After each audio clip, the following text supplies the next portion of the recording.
والصلاة والسلام على سيدنا محمد وعلى آله وأصحابه أجمعين. يربان كدر أيها أرنكاي لما ذو قدومي كوحيقين حسب واي كورمين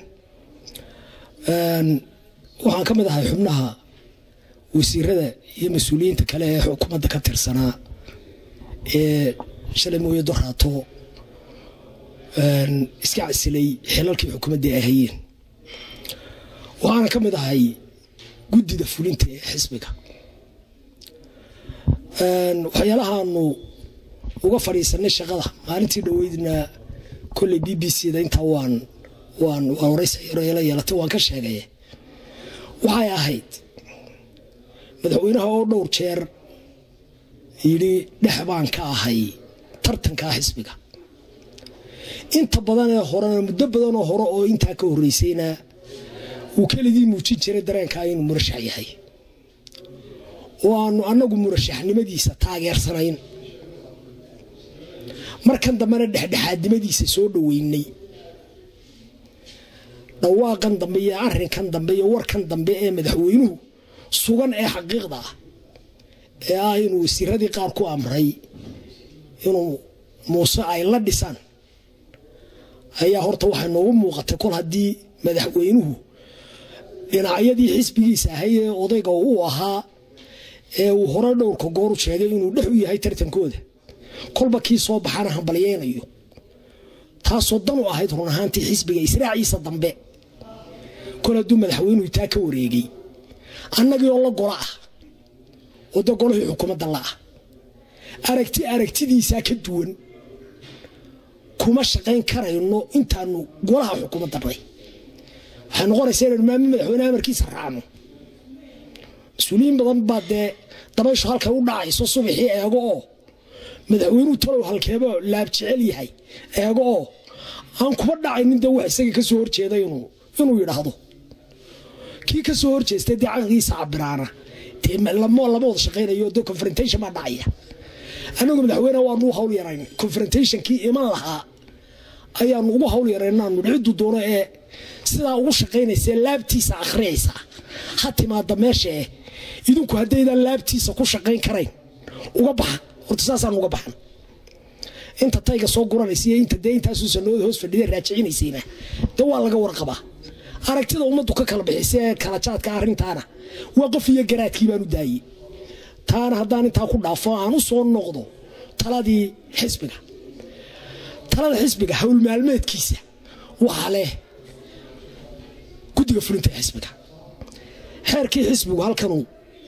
ayuu ku duuban yahay waana hubin kartaan kamaradana halka waad kaga qabsan kartaa qodob ahaan baan kuugu akhriyaya qodobka 3 haddaad kamarada ku qabato qodobka 3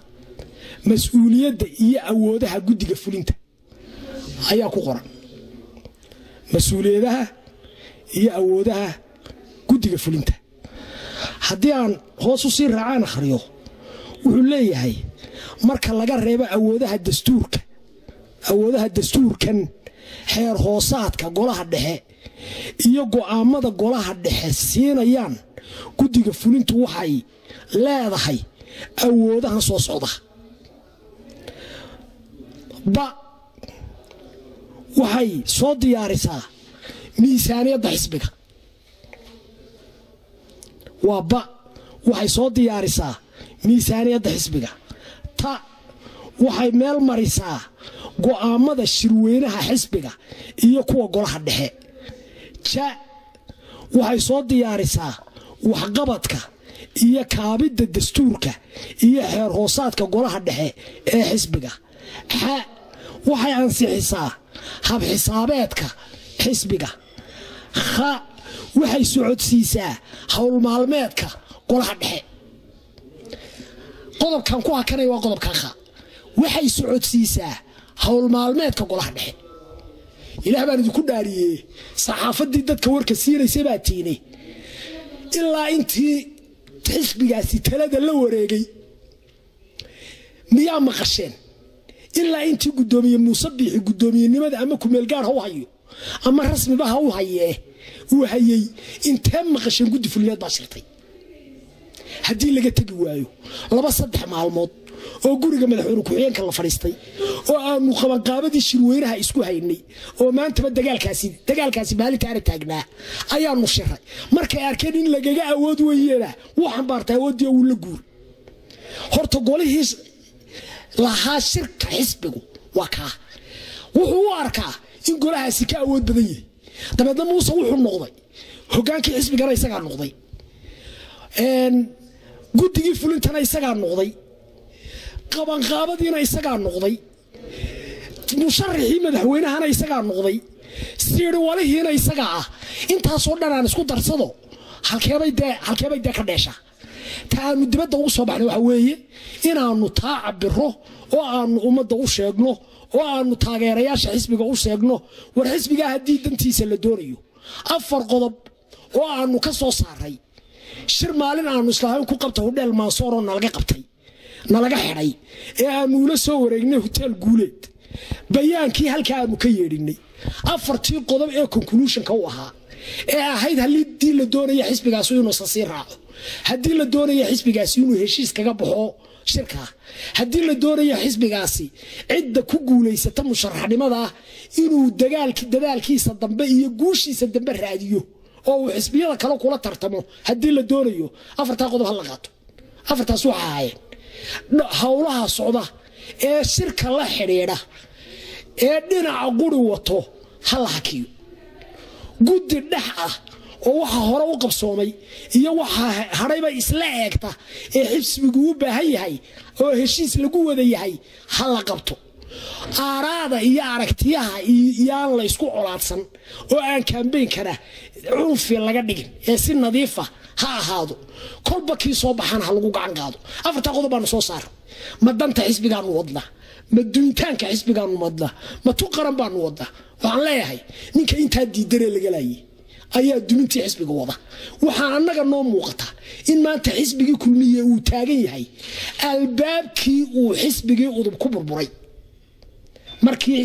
shirka badhna laga xidhay dadkii mas'uuliyiinta ahaa sacabna la tuntay tiinu taagan yahay maantana sacab tunkiibuu ku socdaa waxaan leeyahay ninka xisbi u turayo ninka madaxweyne ka doonayo saaxadaad ku gaarayso waa tan dagaalka aad madaxweyne ku noqonaysa ma aha kan dagaalka aad madaxweyne ku noqonaysa waa ka dambe kaalmadaydaad u baahantay kaalmada saaxiibkay baad u baahantay inta iyada dibadda uga baxday baad uga baahantay musharaxiintu nin walba ha noqdo ku kastoo halka ka soo baxa nin la codka siiyay iyo niman siinba uu baahan yahay kulmiya la wada yahay haddii taa lagu shaqeeyana oo taa saaxadeeda la diyaariyana oo walaalnimada la soo dhaweeyana wax socdo noqon doonaayo lagu wada hawl galo hadduu noqon waayana waxa muuqanaysa in xisbiga loola jeedo inuu halkaa ku burburo oo ragga dagaalka maanta u arkayo kulmiye dhexdiisu waxa la yiri nin mijihiisa iska eegay daacid kale iska meego migondahooday eegayaan nimankan maanta ma eegayaan dal iyo xisbi wuxuu dana midna ma eegayaan waxaan aad uga xumahay aragtida madaxweynuhu uu qaatay oo dhinaca tagayna ee uu legacy fiican iyo xisbiga muddo ma garanaysa si halgama uu kaga tagi laana waxaan ka xumahay ragga marsiiyay jabka marsiiyay baan ka xumahay ma aha kelidii madaxweynaha kama dhalan madaxweynuhu markuu saaxadda ka hadlayo waa kii dhexdhexaadka ahaa madaxweynaha waa la marsiiyay cidda marsiisayna waa la garanaya ciddaas aana qaadan doonta mas'uuliyadda waxa halka ka dhaco. Assalaamu calaykum wa rahmatullahi wa barakaatuh.